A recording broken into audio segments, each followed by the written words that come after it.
টানা 40 দিনের ছুটিতে যাচ্ছে দেশের সরকারি ও বেসরকারি শিক্ষা প্রতিষ্ঠানের শিক্ষার্থীরা। পবিত্র রমজান, ঈদ উল ফিতর সহ আরও কয়েকটি ছুটি মিলিয়ে 40 দিনের এই ছুটি পেতে যাচ্ছে দেশের সর্বস্তরের শিক্ষা প্রতিষ্ঠান। এছাড়া আগামী 10 এপ্রিল থেকে শুরু হতে যাচ্ছে এসএসসি ও সমমানের পরীক্ষা। যেসব প্রতিষ্ঠানে এই পরীক্ষার কেন্দ্র রয়েছে সেগুলোতে 2 মাস 10 দিনের লম্বা ছুটি থাকবে।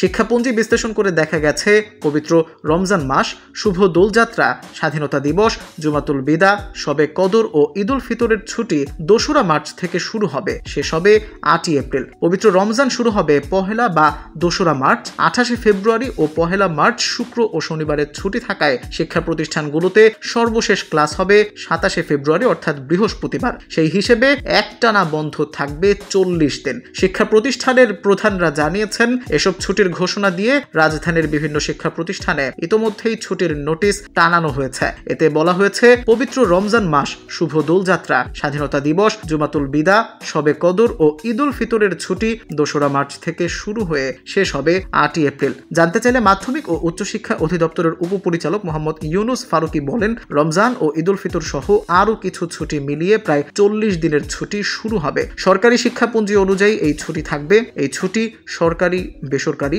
সব পর্যায়ের স্কুলের জন্য প্রযোজ্য। অন্যদিকে 10 এপ্রিল থেকে শুরু হবে চলতি বছরের এসএসসি ও সমমানের পরীক্ষা। এই পরীক্ষায় যেসব শিক্ষা প্রতিষ্ঠানকে পরীক্ষা কেন্দ্র হিসেবে ব্যবহার করা হবে সেসব প্রতিষ্ঠানে টানা 2 মাস 10 দিন ছুটি থাকবে।